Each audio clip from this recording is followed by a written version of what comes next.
Oke teman-teman, up to date dan perkembangan sekarang ini sangat panas ya, ketika penyidik Polda Metro Jaya telah meningkatkan status dari tahap penyelidikan ke tahap penyidikan. Lantas bagaimana nasib mereka ke depannya? Akan kita dengarkan pemaparan daripada Riki Sitohang terkait dengan status dan riwayat mereka setelah naik sidik ini. Mohon masukan dan saran-sarannya, Bang. Baik, terima kasih. Jadi hal-hal yang sudah dilakukan oleh penyidik Polda, Ya. orang-orang yang sebagai terlapor dan sudah pernah diperiksa oleh pihak Polda tentu akan mencari nanti benang merahnya. Karena kalau sudah naik ke tahap penyidikan, berarti kesimpulannya akan menemukan atau mencari siapa yang menjadi tersangka. Nah, tinggal dalam penyidikan nanti tersangkanya ini apakah ini tersangka utama, apakah ini turut serta atau penyerta, nanti akan dilihat sejauh mana peran aktif daripada yang bersangkutan. Nah, tentunya bagi kita semua, kalau memang betul-betul kau berani berbuat, berani bertanggung jawab, nanti tinggal kita lihat dari penyidikan. Jangan nanti setelah dilakukan penyidikan kemudian menaikkan atau meningkatkan status ini untuk menetapkan tersangka, jangan lagi ribut. Ya. Kalau kamu ribut silakan saja nanti di pengadilan. Ada Buktikan. pra-peradilan hukum. Ada pra-peradilan, silakan saja. Kau buktikan apakah Tidak ada larangan itu juga. Oh, nggak ada. Terbuka ya. Iya. Jadi dari mulai tahap lidik ke sidik ini ada nggak tahapan-tahapan ini yang cacat formil? Karena ingat baik-baik bahwa pra-peradilan hanya berbicara tentang objek formil. Ya. Kalau formilnya memang memenuhi persyaratan, ya sudah lanjut. Ya. Gitu. Yang penting bukti permulaannya itu sudah dipegang oleh pihak penyidik. Nah, siapa-siapapun nggak usah berkelit lagi dari pokok permasalahan. Makanya mulutmu harimaumu tadi, sebelum kau berbuat pikirkan dulu dampak akibatnya. Kau sudah merusak nama baik orang lain, nggak, dampaknya ke masyarakat bagaimana. Jadi kalau disebutkan dari 12 orang itu, ini sebenarnya sangat sesalkan juga ya. Ini kan sama dengan saya katakan tadi terdahulu, yang membuka lubang kuburan sendiri. Nanti secara tidak langsung penyidik akan mengkaitkan pokok permasalahan itu. Walaupun nanti memfilter satu persatu. Tapi secara tidak langsung kau sendiri sudah membuka Pandora bahwa periksa saja yang 12 ini saya sudah sebutkan. Iya. Berarti kau sudah lebih hebat dari penyidik. Kan gitu. Penyidik belum ngomong kau sudah ngomong. Iya, mendahului dia ya. Mendahului. Udah kayak malaikat aja ya. Nah, ya itu. Lah saya aja mantan penyidik nggak berani. Iya. Walaupun saya sudah ada bayang-bayang saya siapa aktor Nanti di persidangan intelektualnya. baru dibuka ya. Nah, iya. Jadi kita jangan mendahului penyidik. Kan selalu saya katakan tuh, saya tidak mau mendahului penyidik, saya tidak mau mendahului JPU. Kenapa itu hak kewenangan mereka? Dari mana kau dapat informasi? Nanti dicari lagi, digali lagi nanti kan. Kau akan berhadapan dengan penyidik, akan ditanyakan, kamu sudah memunculkan tersangkanya, dari mana kamu dapat? Itu bisa kena lagi nanti tuh.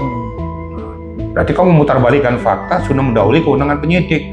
Yang kedua, yaitu dari klien-klien orang-orang yang disebutkan ini berterima nggak? Yang tadinya tidak tersentuh, jadi dia tersentuh akibat daripada Jadi perbuatan diawasi itu. oleh masyarakat. Betul. Dan dituntut oleh masyarakat. Aturan nggak tahu, masyarakat sekarang tahu. Oh, Tahu. nama-nama ini loh ini. Betul. Jago Kok ini nih. nggak ikut? Lo kok nggak diperiksa? Kan udah disebutin. Repot juga jadi penyidik kan gitu. Iya kan?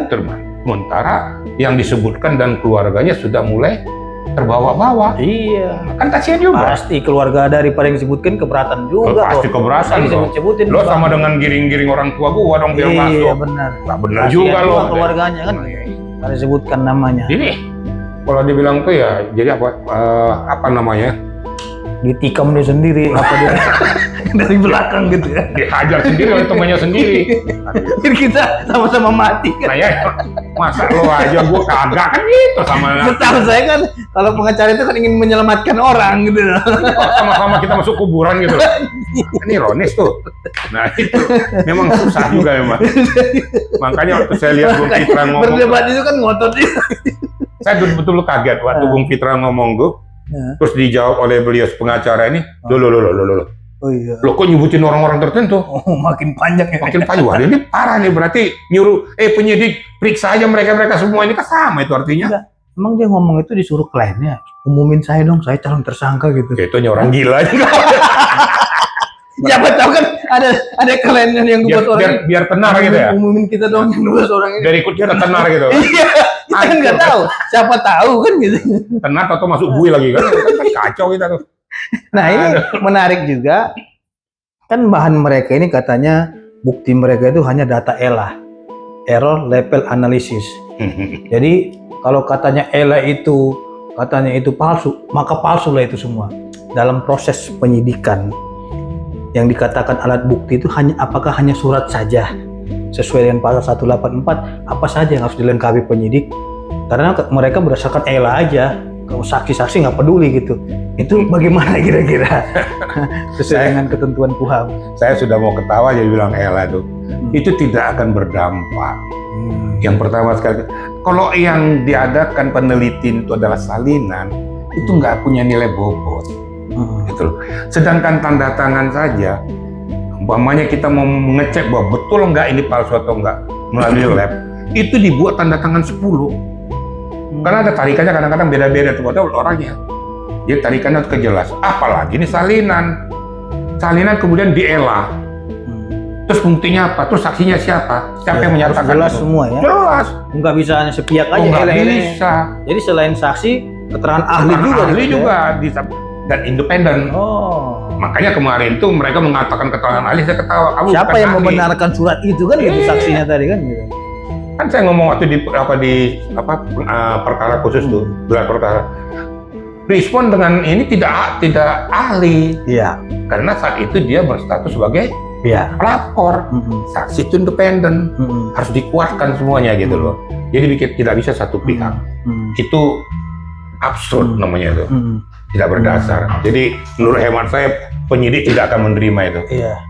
Oke, karena kan di dalam pasal 184 KUHAP itu yang dikatakan alat bukti itu kan ada 5 ya. Yang pertama surat, mau itu ELA dibilang harus ada surat dulu. Selain surat harus ada keterangan saksi yang menguatkan benar nggak penelitian dia itu.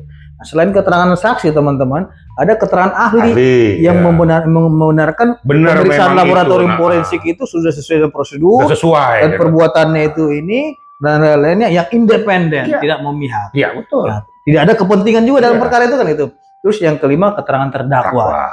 Nah, jadi kan kalau hanya satu ELA aja contohnya kita, oke lah kita anggap benar dia itu. Yang lainnya gimana? Terputus. Itu bukan keterangan, bukan keterangan tuh namanya. Makanya satu bukti bukanlah bukti. Betul. Kan gitu. Satu bukti bukan bukti. Iya. Jadi harus sempurna ya 184 itu ya. Harus kuat, utuh, komprehensif. Rangkaiannya itu ya. Baru itu dikatakan sebagai bukti yang kuat. Polanya ELA aja nanti ada elaborasi nanti jadinya kan. Terus saksinya bilang ini ELA-nya ini nggak sesuai prosedur kata dia gitu kan. Medsos bukan analog yang diperiksa kata ini gimana pemeriksaan kata ahli. Antara ahli dengan ELA bertentangan itu bagaimana dalam pembuktian? Ya udah nggak nyambung kan? Nggak nyambung ya. Harus berkesesuaian dong kan gitu. Dan komprehensif dia benar. Mengikat satu sama lain. Maka saya bilang ya maklum lah dia penelitiannya secara pola pemikirannya hasil dia yang diteliti, tapi dia nggak ngerti salah hukum ya repot. Nah, itu tadi. Ya ambil aja penelitian untuk dirimu sendiri gitu. Makanya kan muncul kemarin perdebatan saya di hari-hari sebelumnya itu dengan salah satu pengacara terlapor ini, kenapa nggak teliti ijazah ibu dulu, saya bilang gitu kan. Belum meneliti ijazah, karena bayangkan loh banyak masyarakat yang meragukan ijazah mereka. Yang dari Yamaguchi katanya, yang lainnya. Itu aja teliti. Benar. Karena masyarakat bertanya-tanya, bener nggak ini? Jangan-jangan lu teriak maling gitu. Lu aja kagak bener, bilang orang nggak bener gitu kan? Iya, bener juga. Harus teliti dulu diri kita, berkaca diri kita, baru kita menilai orang lain kan gitu. Jadi itu rusak emang ya sudahlah. Kalau menurut hemat saya begini, akhirnya itu ya sebelum terlambat sadarlah. Sadarlah kan apa yang kau lakukan ini bukan hal yang baik, bahkan membuat orang jadi terpecah. Ingat, bangsa Indonesia adalah bangsa kesatuan Republik Indonesia. Jangan kau pecah dengan pola pemikiran berbeda-beda. Ilmumu pergunakan untuk memajukan bangsa Indonesia, bukan merusak bangsa Indonesia. Apakah berkenan juga jual-jual ayat terkait dengan permasalahan ini, bawa-bawa agama? Karena ada yang kemarin nyebut ayat dan saya ikut kita ini kan berbagai macam suku, ras, agama, etnis. Nah, sekarang apa sih fungsinya? Kalau keimanan kita kepada yang Maha Kuasa saja, nggak usah kita tunjukkan kepada orang, nggak ada untungnya. Karena yang lain juga beda kepercayaan juga gitu kan. Iya dia kalau ngerti. Kalau nggak ngerti, gimana? Juga. Ya itu. Apalagi sebut-sebut kafir gitu kan, ini kan luar biasa juga. Menuduh orang seperti itu kan ini nggak baik. Makanya kemarin saya stop. Anda jangan gitu Iya, dong. jangan melebar ke hal yang nggak penting. Kita berdebat hukum Betul. aja, dan ternyata respon saya itu mau menstop dia itu setelah menggiring kepada bilang penjilat, kafir, pengkhianat, membela pembohong, didukung masyarakat saya ternyata. Ya betul. Kata masyarakat benar ini Fitra, jangan bawa-bawa ayat dong dalam ini. Karena sudah tidak ada relevansinya. Iya, ada relevansinya. Jadi apa yang dikatakan Bung Fitra pada saya kan ikutin itu. Iya. Saya bilang itu sudah benar. Ya, kalau masyarakat mendukung itu suatu hal yang manusiawi dan Iya. seharusnya begitu. Itulah namanya Bhinneka Tunggal Ika itu. Benar. Iya, semua ayat itu benar gitu loh. Tapi kan dirimu dulu perbaiki, sudah mencerminkan enggak seperti Sesuai itu. dengan apa yang kau sampaikan, kau Iya, ucapkan. makanya gini-gini juga kita kalau masalah agama dia nggak usah tanya. Kita juga beribadah, Tuhan yang tahu gitu. Emang lebih bertakwa dia dari kita. Nah itu tadi, gitu loh. Janganlah, nggak maksud saya itu kenapa saya stop itu Jenderal, agar tidak ada nanti Ya, melebar ketidakharmonisan. kemana. Betul. Jangan nanti isunya ke SARA, kan kita yang mau itu, kita ini merah putih NKRI, nggak ada kaitan dengan konteks agama dibahas ke sana. Jangan melebar kemana-mana. Kalau nggak setahu saya stop, ini bisa melebar kemana-mana, bahaya.